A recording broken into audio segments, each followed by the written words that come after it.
Today on Artifactually Speaking, the hand that holds the sky?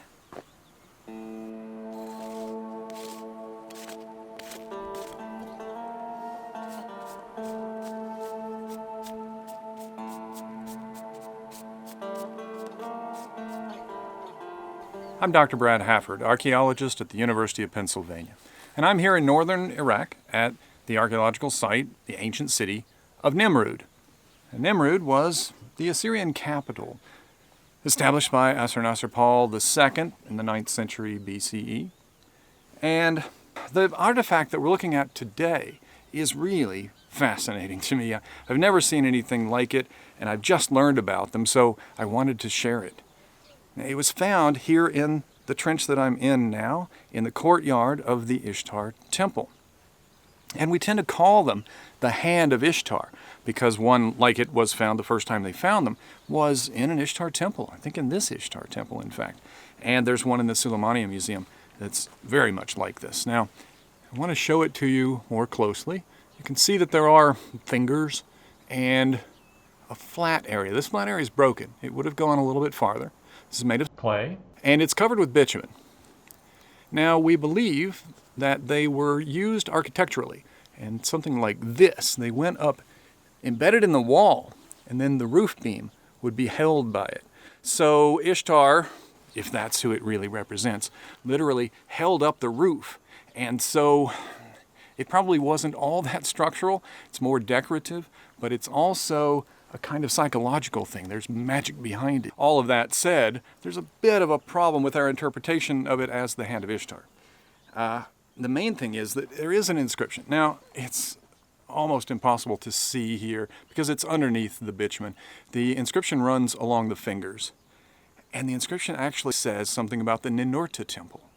Now, of course, Ninurta's temple, very close to Ishtar's, and they are related in a way because Ishtar is the goddess of love and war, and Ninurta is the god of war. He is the chief god of Nimrud, but Ishtar is very, very important as well. And we do find these in the Ishtar temple. So why does it say Ninurta? Not sure, probably because they are so closely connected. Are there some in the Ninurta temple as well? I don't know. But I still think they're fascinating. And it's an odd form. It doesn't really look like the hand of a person. It does have 5 fingers, but of course one of them should be a thumb, and it's not in the form of a hand, really. It looks to me more like a lion's paw, but with too many digits, let's say. So that, again, makes me think of Ishtar, because the lion was her sacred animal. So maybe her hand looks a bit like a lion's. So I like the name Hand of Ishtar, but who really knows? But anyway, it was found here in the collapse above the courtyard floor. Now, courtyards aren't roofed. There's another problem. But this probably fell in from the walls and then tumbled in with all of the bricks, etc. I think the next thing we'll do is talk to Dr. John MacGinnis about what exactly it says in this inscription.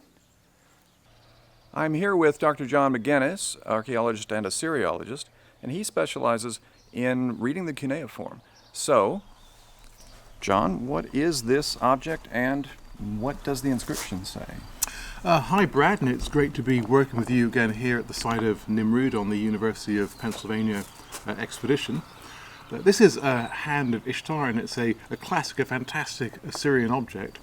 It's made of clay, baked clay, we call that terracotta, and we believe it's an architectural ornament. They were placed upside down, high up on the walls, actually just below the ceiling, where they looked like they were supporting beams going across the roof of a room. So it looked like the goddess was supporting the room in that way.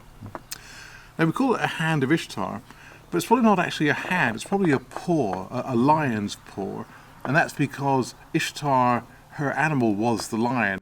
And they're called Hands of Ishtar because they were first found in the temple of Ishtar, but actually not here in Nimrud, but in Ashur, the original Assyrian capital that was excavated first by a German expedition in the decade or so just before World War I. Now these are great finds on surveys. When you're doing an archaeological survey and you find potsherds, you can date a site roughly from that point.